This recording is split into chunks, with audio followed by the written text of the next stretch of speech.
ஆண்டவரின் அருள் வாக்கு.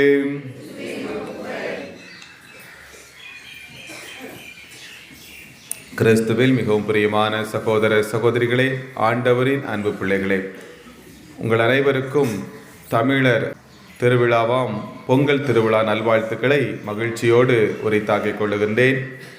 அதே போல தை மாதம் முதல் நாள் தமிழர் புத்தாண்டாக கொண்டாடுகின்றோம். எனவே இந்த நாளிலே நாம் தமிழர்களுடைய புத்தாண்டு விழா வாழ்த்துக்களையும் பிள்ளைகள் ஒவ்வொருவருக்கும் அன்போடு தெரிவித்துக் கொள்கின்றேன். இந்த புத்தாண்டு நாளிலே, இந்த தமிழர் திருவிழாவிலே, இந்த நன்றியின் விழாவிலே நாம் அற்புதமாக நம்முடைய தாயாம் திருச்சபையில் நாம் புனித தேவ சகாயத்தை நாம் நினைவு கூர்கின்றோம். புனித தேவ சகாயம் உண்மையிலேயே கடவுளுக்கு நன்றி செலுத்திய ஒரு அற்புதமான புனிதர். இந்த பொங்கல் விழா என்பது என்ன? நன்றியின் விழா. என்ன விழா? நன்றியின் விழா. அப்போ கடவுளுக்கு நன்றி செலுத்துகின்ற விழா. கடவுளுக்கு நன்றி செலுத்துகின்ற விழாவிலே மிகச்சரியாக புனித தேவ சகாயத்தின் விழா வந்திருக்கிறது என்றால், இதோ இந்த புனிதர் மிக சரியாக கடவுளுக்கு நன்றி செலுத்தியவர் என்பது மிக அற்புதமாக நமக்கு கொடுக்கப்பட்டிருக்கிறது.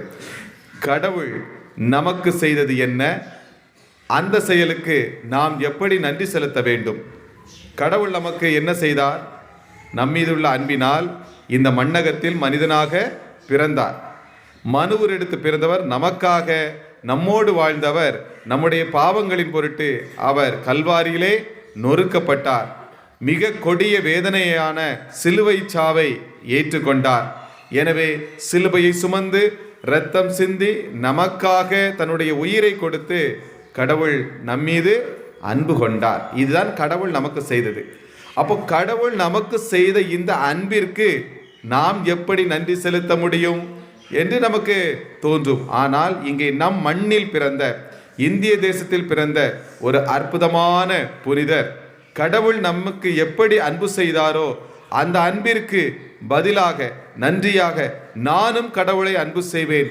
எந்த துன்பம் வந்தாலும், எந்த துயரம் வந்தாலும் நான் கடவுளுக்கு நன்றி செலுத்துவதில் தளரமாட்டேன் என்று சொல்லி துன்பங்களின் மத்தியிலும், துயரங்களின் மத்தியிலும், வேதனைகளின் மத்தியிலும் கடவுளுக்கு நன்றி செலுத்தினார். எப்படி இயேசு பாடுபட்டு நம்மை அன்பு செய்தாரோ அதே போல இயேசுவை போலவே பல்வேறு பாடுகளை, பல்வேறு துன்பங்களை அவர் சுமந்து, உடலில் சுமந்து இயேசுவுக்கு நன்றி பலி செலுத்தியுள்ளார். எனவே புனித தேவ சகாயத்தை இந்த நாளில் நினைத்து நாம் ஆண்டவருக்கு என்ன செய்வோம்? நன்றி செலுத்துவோம், இந்த அற்புதமான புனிதரை கொடுத்ததற்காக.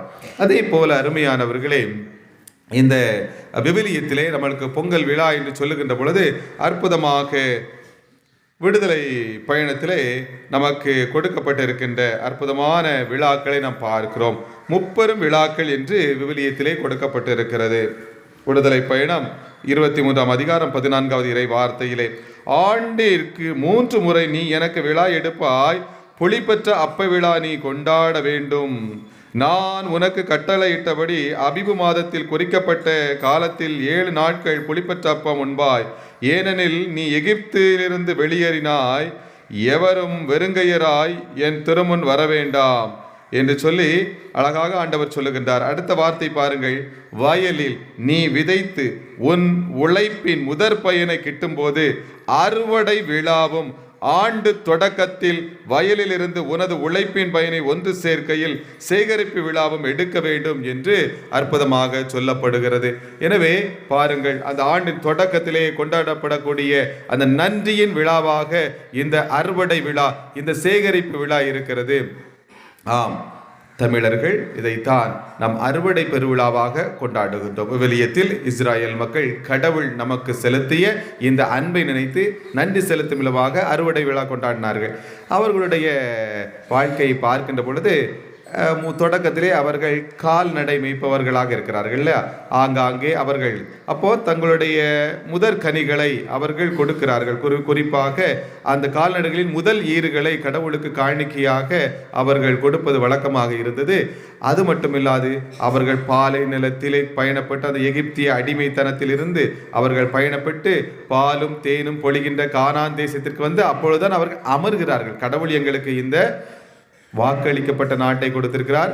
எனவே அந்த கானான் தேசத்திலே அமர்ந்து அவர்கள் குடியேறி அவர்கள் அங்கேதான் என்ன செய்கிறார்கள், பயிர் செய்கிறார்கள். எனவே அவர்கள் அந்த கோதுமை பயிர்களை அவர்கள் நன்றியின் காணுக்காக அறுவடையின் வேளையிலே அவர்கள் கடவுளுக்கு, நமக்கு கடவுள் இந்த நிலத்தை கொடுத்தார், இந்த புண்ணிய தேசத்தை கொடுத்தார், வாக்களிக்கப்பட்ட இந்த கானான் தேசத்தை கொடுத்தார், நம்மளுக்கு உணவு என்பதற்கு அருமையாக இந்த அருமையான பயிரை கொடுத்திருக்கிறார் சொல்லி அவர்கள் நன்றியின் விழாவாக அவர்கள் கொண்டாடுகிறார்கள். எனவே அன்பிற்குரியவர்களே, அதைத்தான் நம்முடைய தமிழர்களும் இங்கே அற்புதமாக நாம் கொண்டாடி கொண்டிருக்கிறோம்.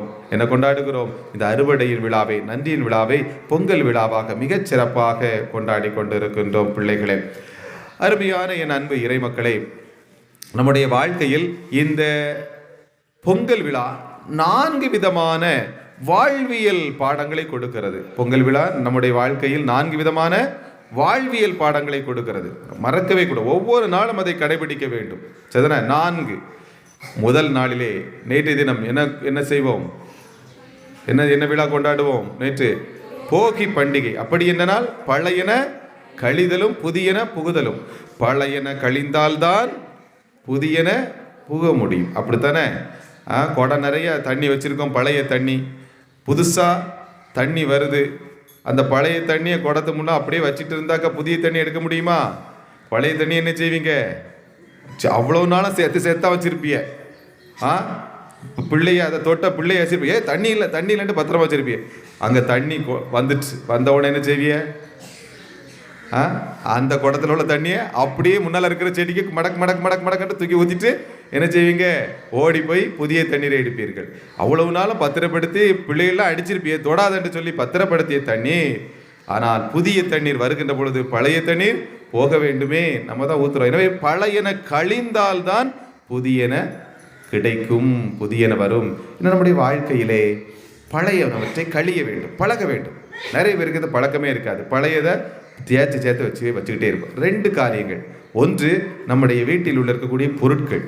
சில பழசு பழசு பழசு பண்டைய காலத்தில் உள்ளது, நம்ம சின்ன வயசில் உள்ளது எல்லாத்தையும் சேர்த்து சேர்த்து சேர்த்து சேர்த்து சேர்த்து குப்பைகளாக வச்சுருப்போம்.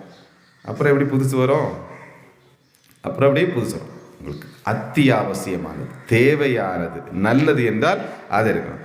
அதை தொடச்சாது வைக்கலாம்ல, அதோடு சேர்த்து பல வருஷம் அந்த தூசியும் சேர்த்து வச்சிருப்போம். அதனால் பழையன கழிதல், பழசை அப்பப்போ என்ன செய்யணும்? ஒவ்வொரு நாளும் அன்னைக்கு ஒவ்வொரு நாளும் வீட்டை என்ன செய்யணும்? கூட்ட வேண்டும். கூட்டணுமா கூட்டக்கூடாது ஆக்கணும் தினமும். அப்போ பழையன கழிதல், சுத்தப்படுத்த வேண்டும், கூட்ட வேண்டும். அப்போது ஒன்று, நம்முடைய வீட்டில் இருக்கக்கூடிய பழைய பொருட்களை நாம் கழிக்க வேண்டும். 2வது, நம்முடைய வாழ்க்கையில், நம்முடைய மனதில், இந்த மனம் என்கின்ற வீடு இருக்கிறதா, இந்த வீட்டில் இருக்கக்கூடிய பழையன கழித வேண்டும். பழையன அப்போ இதெல்லாம் தேவையில்லாதது. தேவையில்லாத என்னது மனசுக்குள்ளே இருக்கிறது? நேற்று நடந்த சண்டை, பொறாமை, வன்மம், வக்கிரம், இல்லைன்ற கோபம், இந்த மாதிரியானது நம்ம வீட்டுக்கு, மனம் என்கிற வீட்டுக்கு தேவையா? அது பழசு, அது குப்பை. குப்பை என்ன செய்யணும்? கொட்டணும். குப்பை என்ன செய்யணும்? கொட்டணும், வீட்டுக்குள்ள வைக்கக்கூடாது. அப்போ இந்த பழையன, தேவையற்றது, இந்த குப்பைகளை நம் மனதிலிருந்து வெறுப்பு, வஞ்சகம், நேற்று நடந்தது, முந்தானத்து நடந்தது, போன வருஷம் நடந்தது, இதையெல்லாம் என்ன செய்து தூக்கி என்ன செய்யணும்? குப்பையில் போட வேண்டும். தூங்கி எழுப்புகின்ற பொழுது நேற்று நடந்ததை குப்பையில் போட்டு விட்டேன், இன்று எனக்கு புதிய நாளை இறைவன் தந்திருக்கிறார், புதிய உலகத்திலே புதிதாக நான் அன்பு செய்ய பிறந்தவன் என்று சொல்லி அன்றைய நாளை நான் ஆண்டவருக்காக அர்ப்பணிக்க வேண்டும். இது பொங்கல் விழா தருகின்ற முதல் வாழ்வியல் பாடம். 2வது, பொங்கல் நாள் இன்று, அது நன்றியின் விழா. ஒரு மனிதன் நன்றி மறந்தான் என்றால் அவன் மனிதனே அல்ல. ஏனென்றால் மனிதன் தன்னால் மட்டும் அவன் வாழ முடியாது. இந்த உலகிலே நம்முடைய பிறப்பு என்பது கடவுள் கொடுத்த பொக்கிஷம். எப்படி பிறந்தோம் நமக்கு தெரியாது, இறைவன் கொடுத்த பாக்கியம். நம்முடைய பெற்றோர், அப்பாவும் அம்மாவும் கொடுத்த மிகப்பெரிய பாக்கியம். அவர்கள் கொடுத்த உயிர், கடவுள் கொடுத்த உயிர். எனவே இந்த உலகத்துக்கு வந்துட நான் தான் வந்தேன் என்று ஒருபோதும் சொல்லக்கூடாது.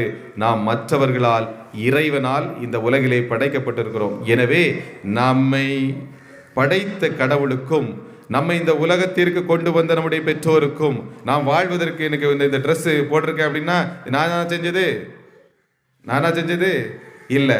உள்ளே அங்கி போட்டிருக்கிறேன், நானா செஞ்சது? எத்தனை நபர்கள், எத்தனை விவசாயிகள், எத்தனை நல்ல உள்ளங்கள் இதை உழைத்திருப்பார்கள். எனவே ஒவ்வொரு விஷயத்தை நினச்சி நன்றி சொல்லும். ஒரு புத்தாடை வந்தால் நீங்கள் வீட்டுக்குள்ளே வச்சுக்கிட்டு புதுசாக வந்தால் இதை வாங்கி கொடுத்தது யார்? எங்கள் அம்மா அப்பா, நன்றி என்று சொல்ல வேண்டும். என்னன்னு இதை உழைத்தது யார்? உங்கள் கைக்கு இன்னைக்கு வந்திருக்குன்னா இதுக்கு முன்னால் அது பருத்தியாக எங்கேயோ ஒரு விவசாயத்தில் இருக்கும் இல்லையா? ஆமாம். அப்போ அந்த விவசாயிகள், அதுக்கப்புறம் பருத்தியை எடுத்துக்கொண்டு வந்து கடையில் சேர்த்த நபர்கள், அதற்கப்புறம் அதையெல்லாம் சரி செய்து நூலாக தயாரித்த அந்த நல்ல மனிதர்கள், அப்புறம் அந்த நூலையெல்லாம் ஒன்று சேர்த்து அப்புறம் பெயிண்ட் எல்லாம் அடிப்பாங்களா அவர்கள், அதற்கப்புறம் அதை துணியாக வந்து அப்புறம் கட் பண்ணி அதை வியாபாரம் செய்யக்கூடிய மனிதர்கள், அதை வாங்கி அற்புதமாக ஆடையாக தைத்தவர்கள் என்று சொல்லி எத்தனை மனிதர்கள். எனவே நம்முடைய வாழ்க்கையில் ஒவ்வொன்றும் மற்றவர்களுடைய உதவியோடு நம்முடைய கைகளில் சேர்ந்தது. கடவுளுக்கு நம்ம என்ன செய்யணும்? நன்றி செலுத்தணும். ஒவ்வொரு நாள் காலையில் எழும்புனோனே இறைவா இந்த வாழ்வை கொடுத்ததற்காக நன்றி என்று சொல்லிச்சு கடவுளுக்கு என்ன செய்யணும்? நன்றி செலுத்தணும். டெய்லி நன்றி செலுத்துவீங்களா? தூங்கி முடிச்சோடனே கடவுளை நன்றி நன்றி நன்றி நன்றி நன்றி என்று சொல்லி எல்லா நன்மைகளுக்கும் நன்றியை செய்து செலுத்துப்பார்கள். முகம் அப்போ சிரிக்கும். என்னச்சே முகம் சிரிக்கும். நீங்கள் ஃபேர் அண்ட் லவ்லியே போட வேண்டாம். பவுடர் நம்ம வீட்டுக்கு வேண்டவே வேண்டாம். ஏன்? நன்றி சொன்ன உடனே உள்ளே இருந்தே ஆண்டவர் பவுடர் போட்டு விட்டுருவார். முகம் அப்படியே 1000 வாட்ஸ் பல்ப் போல் அப்படியே இன்னும் ஆஹா நல்லா இருக்கே என்று சொல்லும். எனவே நன்றி செலுத்துவது கடவுளுக்கு உகந்தது. 10 பேருக்கு நன்மை செய்தார், தொழுநோயை குணப்படுத்தினார், 9 பேர் காணலை, ஒரே ஒரு மனிதன் நன்றி செலுத்தினான். ஆண்டவர் என்ன சொன்னார்? மற்ற 9 பேர் எங்கே என்று கேட்கிறார். இன்னைக்கு பாருங்க, ஒரு ஆள் 10ல் ஒரு ஆள் தான் காலை எழுப்பி கடவுளே நன்றி என்று சொல்லுகிறது. மற்ற 9 பேரும் நாம் என்ன செய்திருக்கிறோம்? ஐயா சனியம் பிடிச்ச கடவுள் எனக்கு இப்படி ஒரு வாழ்க்கை தந்திருக்காரு, ஐயோ இன்னைக்கு நான் என்ன செய்வேனே பதட்டத்தோடு இருக்கிறோம். நன்றி செலுத்த மறக்கக்கூடாது என் பிள்ளைகளை. 3வது பாடம் என்ன பாடம்? மாட்டு பொங்கல். நம்மை சுற்றி வாழ்கின்ற இயற்கையோடு இணைந்த வாழ்வை நாம் மறக்கக்கூடாது. சரிதானே? இந்த இயற்கை இல்லை என்றால் நாம் இல்லை. சரிதானே? நாம் இந்த உடம்பு, சரிதானே? கடவுள் எங்கே இருந்து இந்த உடலை படைத்தார்? எங்கே இருந்து உடலை படைத்தார்? மண்ணில இருந்து. மனிதனே நீ மண்ணாய் இருக்கிறாய், மண்ணுக்கே திரும்புவாய். நம்ம இறந்ததுக்கு அப்புறம் மண்ணுக்குள்ள போறோம், மண்ணோடு மண்ணாக மக்கி விடுகிறோம். அப்போ இந்த இயற்கை தான் நாம். எனவே இந்த இயற்கையிலிருந்தே கடவுள் படுது. இந்த இயற்கையை விட்டு நம்ம வாழவே முடியாது. சரிதானே? ஒவ்வொரு முறையும் நாம் உயிர் இருக்கிறது என்றால் என்னது? சுவாசம். இந்த காற்று எங்கே இருக்கிறது? இதோ இந்த இயற்கையை சுற்றி அகிலம் முழுவதும் பரவி இருக்கிறது. இந்த காற்று கடவுள் கொடுத்த இந்த உயிர் மூச்சு, இந்த காற்று நின்று விட்டதென்றால் ஒன்றும் இல்லை. அப்படி என்றால் இந்த இயற்கை இல்லாமல் நாம் இல்லை இல்லையா? நாம் சாப்பிடுகிறோம் காய்கறிகள் எல்லாம் எங்கே இருந்து வருகிறது? எங்கே இருக்கிறது? இயற்கை மண்ணிலிருந்து உருவாகிறது. அதை நாம் உண்ணுகின்றோம், நாம் உயிர் தெம்பு பெறுகிறோம். எனவே இந்த இயற்கையை நினைத்து நாம் என்ன செய்ய வேண்டும்? நன்றி செலுத்த வேண்டும். அப்போ அந்த இயற்கையை பேணி பாதுகாக்க வேண்டும். நம் மனிதர்களுடைய கடமை, நாம் அதை செய்ய வேண்டும். எனவே இந்த இயற்கையோடு நாம் இணைந்த வாழ்வை கண்டிப்பாய் கொள்ள வேண்டும் என்று இருக்கணும். அதனால் நிறைய நேரங்கள் நம்ம செருப்பு போடுறோம் பார்த்தீங்களா? செருப்பு போட்டே வாழ்க்கையில் நம்ம இருக்கிறோம். இந்த இயற்கை, இந்த பூமிக்கும் நமக்கும் இடையில உறவையே துண்டித்து விடுகின்றோம். இயற்கையோடு இணைய வேண்டும். நிறைய நேரங்களில் என்ன செய்யணும்? செருப்பெல்லாம் தூக்கி போட்டு வெறும் காலோடு நாம் இந்த தரையில் நம்ம நடக்கணும். சரியா? நமக்கும் இந்த பூமிக்கும் ஒரு டச் வேணும். நம்ம பூமியை விட்டு டச்சே பண்ணாமல் இருக்கிறோம், தொடர்பே இல்லாமல் இருக்குது. அப்போது இந்த பூமி தாயோடு நாம் இணைந்த இருக்க வேண்டும் என்பதை ஒரு செருப்பெல்லாம் கலத்தி போட்டு வெறும் தரையோடு நீங்கள் கால்களில் நடங்கள். வெறும் காலோடு இந்த தரையிலே நடங்கள். என் அன்பு பிள்ளைகளே, உங்களுக்கு பாதி நோய் என்ன ஆயிரும்? குறைஞ்சி போயிடும். ஏனென்றால் நம்முடைய இயற்கையோடு, நம்முடைய தாயோடு நாம் தொடர்பு படுகிறோம். தொப்புள் கொடி உறவு. எனவே அந்த உறவை நாம் மறக்கக்கூடாது. இயற்கையை பேண வேண்டும், இயற்கையோடு தொடர்போடு இருக்க வேண்டும் என்ற 3வது பாடத்தை அழகாக பொங்கல் வழியாக தமிழன் நமக்கு தருகிறார்கள். அருமையானவர்களே, 4வது பாடம் என்ன பாடம்? காணும் பொங்கல். கண்ணிருந்தும் குருடராய் இருக்காதீர்கள், காணுங்கள். யாரை?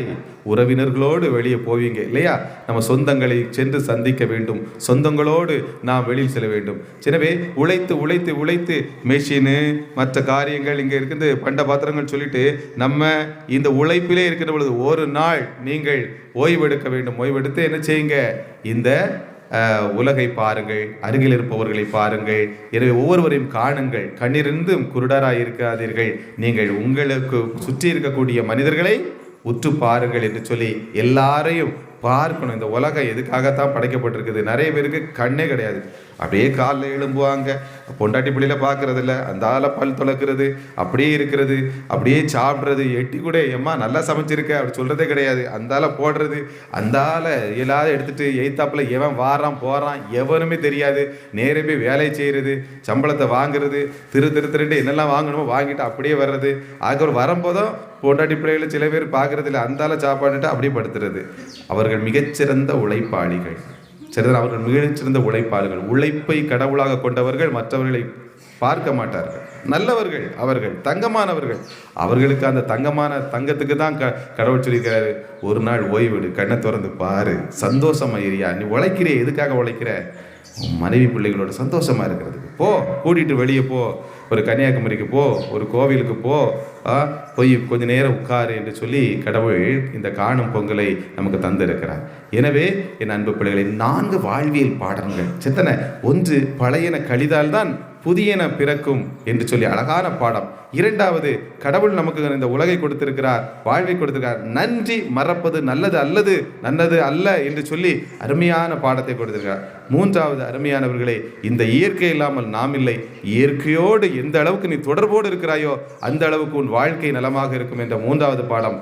4வது பாடம் என்ன? காணும் பொங்கல். நம் கண்ணிருந்தும் குருடர்களாக இருக்கக்கூடாது. சுற்றி இருக்கின்ற நம்முடைய உறவுகளை நாம் கண்ணோக்கி பார்க்க வேண்டும் என்கிற 4வது பாடத்தையும் அருமையாக இறைவன் இந்த பொங்கல் விழா வழியாக நமக்கு தந்திருக்கின்றார். எனவே இந்த பொங்கல் விழாவிலே நம்மையும் நம்முடைய குடும்பங்களையும் நம்முடைய ஊரையும் இறைவனுடைய பாதத்திலே நம்முடைய அற்புதமான புனிதர் மண்ணின் புனிதர் தேவ சகாயர் வழியாக நாம் இறைவனுக்கு ஒப்புக் கொடுப்போம். ஆமென்.